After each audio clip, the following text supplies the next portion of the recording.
समस्त को प्रभु जीशु नाम बड़ा आंतरिक नमस्कार। प्रिय भाई एवं भौणी माने आर्मी माने प्रभु जीशुंकर फोटो एवं प्रभु जीशुंकर क्रूस को लेकिन आने परमेश्वर गौरव से करुँच। तेरे प्रिय बंधुगण आर्मी माने परमेश्वर प्रशंसा कले आउ प्रभु जीशु कृष्णकर गौरव कले आउ रास्ता रे प्यारेड माध्यम असंख्य आर्मी आउ से माने प्रभु जीशु कृष्णकर गौरव प्रदर्शन करुँच। जो क्रॉस से माने धारण कर जो फोटो धारण कर हुए तो से माने परमेश्वर प्रेम को से प्रकाश करुँच जे प्रभु जीशु ख्रीष्ट कि प्रकार आम को प्रेम कले। अनेक हुए तो बर्तमान कमेंट करि पारंती जे फोटो एवं क्रूस को लेकिन रास्ता पर जीवा आउ एटा निहाती भाव में मूर्ति पूजा सहित किसी ना किसी कनेक्शन यार निहाती अच्छी। अनेक एपरी भावुवे तेरे प्रिय बंधुगण आपणकर अवगति निमंते मुझे जन देवा चाहे जे मु मध्य कौन से मूर्ति पूजा को प्रमोट करे नहीं। मु मध्य मूर्ति पूजा को घोर विरोध करे कारण शास्त्र रे मूर्ति पूजा न करिबा विषय लिखा अछि। से पवित्र बाइबल हो किंबा हिंदू धर्मशास्त्र हो मूर्ति पूजा करिया निमंते पूरा बारण करा जायछि। आ मु होचे निजे मूर्ति पूजार घोर विरोध करे प्रमोट करे नहीं। किंतु जदि आमे याको आउट अर्थ देखिबा जे समानकर मन समानकर हृदय मु क्यों मान कथा मु कहूची आर्मी मानकर कथा कहूची आ जो माने कि रास्ता रे प्यारेड माध्यम रे परमेश्वर प्रशंसा कले आ हुए तो से माने एमिति करि थई पारंती एही कारण निमंते जदि से माने साधारण भाव रे प्यारेड करिवे ताले समग्र विश्व को लगे हाँ ये गोटे साधारण प्यारेड अटे। आ जमती कि अगस्ट 15 एवं जनवरी 26 दिन जमती प्यारेड करा जाए आउ देशभक्ति को स्मरण करा जाए आउ देश पाई जो माने जीवन देथिले तांको स्मरण करा जाए आउ हुए तो ये गोटे साधारण प्यारेड अटे। किंतु जदि प्रभु जीशु ख्रीष्टर क्रूस एवं फोटो को लेकिन जदि प्यारेड करा जाए हुए तो विश्व जानिबो माने समग्र पृथ्वी लोक माने जानिबे जे प्रभु जीशु ख्रीष्टर गौरव करा होची प्यारेड माध्यम रे गीत गान करा होची आ एठारे परमेश्वर गौरव पाउचंती। तेरे प्रिय बंधुगण मोर प्रिय भाई एवं भौणी माने हुए तो से उद्देश्य प्यारेड करा जाई थाई पारे किंतु मो कन्फर्म नुहे। आउ जदि आपण जदि किसी भावुचंती ए प्यारेड को लेकिन तबे कमेंट करंतु आर्मी माने जहाँ करुचंती ता प्रकृत रे युक्तियुक्त कि नुहे।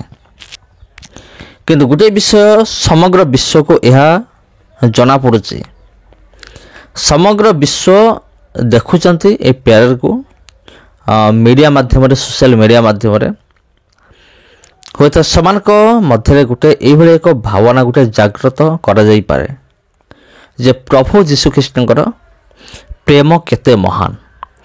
प्रभु जीशु ख्रीष्टर प्रेम को दर्शेबा निमंते यही करा जाई थाई पारे।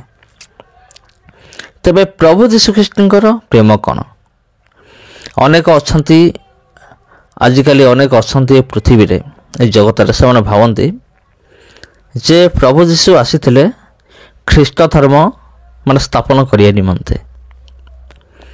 एटा निश्चित भाव में अनेक मन में भ्रांत धारणा अच्छी जे प्रभु जीशु आसीथिले ख्रीष्ट धर्म प्रचार करिया निमंते आ प्रभु जीशु आसीथिले ख्रीष्ट धर्म को स्थापन करिया निमंते। तेबे ख्रीष्टर प्रिय भाई भौणी माने आपण मानक एवं जो माने प्रभु जीशु ख्रीष्टर विषय जो मानकर नॉलेज कम अच्छे बा जो माने प्रभु जीशु ख्रीष्टर विषय जानते नहीं ଆଉ ଯେଉଁମାନେ ଯୀଶୁଙ୍କୁ ଯେଉଁମାନେ ବିରୋଧ କରନ୍ତି ସମସ୍ତଙ୍କ ନିମନ୍ତେ ମୁଁ ଗୋଟିଏ କଥା ମୁଁ କହିବି ଯେ ପ୍ରଭୁ ଯୀଶୁଖ୍ରୀଷ୍ଟ କୌଣସି ଧର୍ମ ତିଆରି କରିବା ପାଇଁ ଆସିନଥିଲେ। ପ୍ରଭୁ ଯୀଶୁଖ୍ରୀଷ୍ଟ ଖ୍ରୀଷ୍ଟ ଧର୍ମକୁ ସ୍ଥାପନ କରିବା ପାଇଁ ଆସିନଥିଲେ। ଖ୍ରୀଷ୍ଟ ଧର୍ମକୁ ପ୍ରଚାର କରିବା ପାଇଁ ଆସିନଥିଲେ। ଆଉ ଏଇଟା କେଉଁଥିରେ ପ୍ରମାଣିତ ହୁଏ? ଆଉ ଏଇଟା ଏଇଥିରେ ପ୍ରମାଣିତ ହୁଏ ପ୍ରଭୁ ଯୀଶୁଖ୍ରୀଷ୍ଟ କେବେ ମଧ୍ୟ ନିଜକୁ ନିଜେ ସେ ଗୌରବ ଦେଉନଥିଲେ।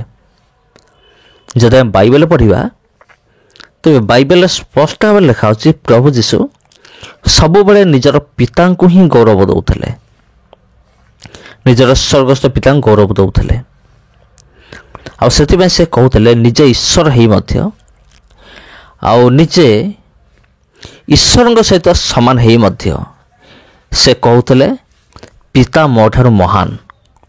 ଯଦି ଆପଣ ଯୋହନ ଲିଖିତ ସୁସମାଚାର ପଢ଼ିବେ ସେଠି ଲେଖା ଅଛି ପ୍ରଭୁ ଯୀଶୁ କହିଲେ ପିତା ମୋ ଠାରୁ ମହାନ।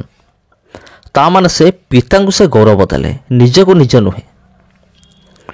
କିନ୍ତୁ ଯଦି ଆମେ ଏଇ ଭାରତ ବର୍ଷରେ ଦେଖିବା ଆଉ ଯେତେ ବି ଧର୍ମ ଗୁରୁମାନେ ଅଛନ୍ତି ସେମାନେ ସମସ୍ତେ ନିଜକୁ ଗୌରବ ଦେବା ନିମନ୍ତେ ସେମାନେ ନିଜ ନିଜ ଧର୍ମକୁ ପ୍ରଚାର କରୁଥିଲେ। ଆଉ ନିଜକୁ ଗୌରବ ଦେବା ନିମନ୍ତେ ନିଜେ ଗୌରବ ପାଇବା ନିମନ୍ତେ। କିନ୍ତୁ ପ୍ରଭୁ ଯୀଶୁ କହିଲେ ମଣିଷ ପୁତ୍ର ସେବା ପାଇବା ପାଇଁ ଆସିନାହାନ୍ତି କିନ୍ତୁ ସେବା କରିବା ନିମନ୍ତେ ଆସିଛନ୍ତି। ତେବେ ମଣିଷ ପୁତ୍ର କିଏ? ଇଏ ହେଉଛନ୍ତି ଆମମାନଙ୍କର ପ୍ରଭୁ ଯୀଶୁଖ୍ରୀଷ୍ଟ ଆଉ ଯାହାଙ୍କୁ ମନୁଷ୍ୟ ପୁତ୍ର ମଧ୍ୟ କୁହାଯାଏ। ତେବେ ପ୍ରଭୁ ଯୀଶୁଖ୍ରୀଷ୍ଟ ଏହି ଜଗତକୁ ଆସିଥିଲେ ସାରା ମାନବ ଜାତି ନିମନ୍ତେ, ସାରା ମାନବ ଜାତିକୁ ସେମାନଙ୍କର ସମସ୍ତ ପାପରୁ ଉଦ୍ଧାର କରିବା ନିମନ୍ତେ ପ୍ରଭୁ ଯୀଶୁଖ୍ରୀଷ୍ଟ ଏହି ଜଗତକୁ ଆସିଥିଲେ। ଆଉ ନା କୌଣସି ଧର୍ମ ପରିବର୍ତ୍ତନ କରିବା ନିମନ୍ତେ ଆସିଥିଲେ କି କୌଣସି ଧର୍ମକୁ ପ୍ରଚାର କରିବା ନିମନ୍ତେ ଆସିନଥିଲେ। କିନ୍ତୁ ଆସିଥିଲେ ସାରା ମାନବ ଜାତିକୁ ପ୍ରେମ କରିବା ନିମନ୍ତେ ଆଉ ଈଶ୍ୱର ଯେ ଜଗତକୁ ଏମିତି ପ୍ରେମ କରନ୍ତି ଏହି ପ୍ରେମକୁ ଦେଖାଇବା ନିମନ୍ତେ ପ୍ରକାଶ କରିବା ନିମନ୍ତେ ପ୍ରଭୁ ଯୀଶୁଖ୍ରୀଷ୍ଟ ଏ ଧରା ପୃଷ୍ଠକୁ ଆସିଲେ। ପ୍ରାୟ 2000 ବର୍ଷ ପୂର୍ବରୁ ମାନବ ଶରୀର ନେଇ ଜନ୍ମ ନେଲେ ଆଉ ମଣିଷମାନଙ୍କ ମଧ୍ୟରେ ବୃଦ୍ଧି ପାଇଲେ ଆଉ ଲୋକମାନଙ୍କର ସେବା କଲେ ଆଉ ତାଙ୍କୁ କ୍ରୁଶ ଉପରେ ଚଢ଼େଇ ଦିଆଗଲା ଆଉ ତାଙ୍କୁ କବର ଦିଆଗଲା ଆଉ 3 ଦିନ ପରେ ପୁଣି ଥରେ ମୃତ୍ୟୁରୁ ପୁନର୍ଜୀବିତ ହେଲେ, ଉଠିଲେ ଆଉ ପୁଣି ଥରେ ଆସୁଛନ୍ତି ଆଉ ଥରେ ଆସୁଛନ୍ତି ଜଗତର ବିଚାର କରିବା ନିମନ୍ତେ। ତେବେ ପ୍ରିୟ ବନ୍ଧୁଗଣ, ତେବେ ପ୍ରଭୁ ଯୀଶୁଖ୍ରୀଷ୍ଟଙ୍କ ବିଷୟରେ ଆମେ ଏଇ ଗୋଟିଏ ବିଷୟ ଆମେ ଜାଣିଲୁ ସେ କୌଣସି ଧର୍ମ ପରିବର୍ତ୍ତନ କରିବା ପାଇଁ ଆସିନଥିଲେ। ତେବେ ପ୍ରିୟ ବନ୍ଧୁଗଣ, ଖ୍ରୀଷ୍ଟର ପ୍ରିୟ ଭାଇ ଏବଂ ଭଉଣୀମାନେ, ଆପଣ ମଧ୍ୟ ଏହି ସୁସମାଚାରକୁ ଅନ୍ୟମାନଙ୍କ ପାଖକୁ ସେୟାର କରନ୍ତୁ ଯେପରି ଏହି ସୁସମାଚାରକୁ ଅନ୍ୟମାନେ ବି ଜାଣିବେ। ଯଦି ଆପଣ ଏହି ଭିଡ଼ିଓକୁ ସେୟାର କରିବେ ସେମାନଙ୍କ ପାଖକୁ ତେବେ ସେମାନେ ହୁଏତ ପ୍ରଭୁ ଯୀଶୁଙ୍କର ସୁସମାଚାର ଶୁଣିବା ନିମନ୍ତେ ସୁଯୋଗ ପାଇବେ। କାରଣ ଆମକୁ ପୃଥିବୀର କୋଣେ କୋଣେ ପହଞ୍ଚିବାର ଅଛି। କେମିତି ପହଞ୍ଚିବା?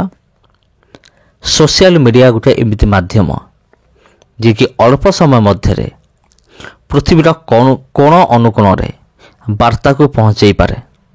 ସେଥିପାଇଁ ଆପଣ ଏହି ଭିଡ଼ିଓକୁ ସେୟାର କରନ୍ତୁ ଅନ୍ୟମାନଙ୍କ ସହିତ ଆଉ ଭିଡ଼ିଓକୁ ଲାଇକ୍ କରନ୍ତୁ। ଆଉ ଯଦି ପ୍ରଥମ ଥର ପାଇଁ ଆପଣ ଆସିଛନ୍ତି ଏହି ଚ୍ୟାନେଲକୁ ତେବେ ଚ୍ୟାନେଲକୁ ସବସ୍କ୍ରାଇବ୍ କରନ୍ତୁ। ସମସ୍ତଙ୍କୁ ଖ୍ରୀଷ୍ଟ ପ୍ରେମରେ ଆନ୍ତରିକ ନମସ୍କାର।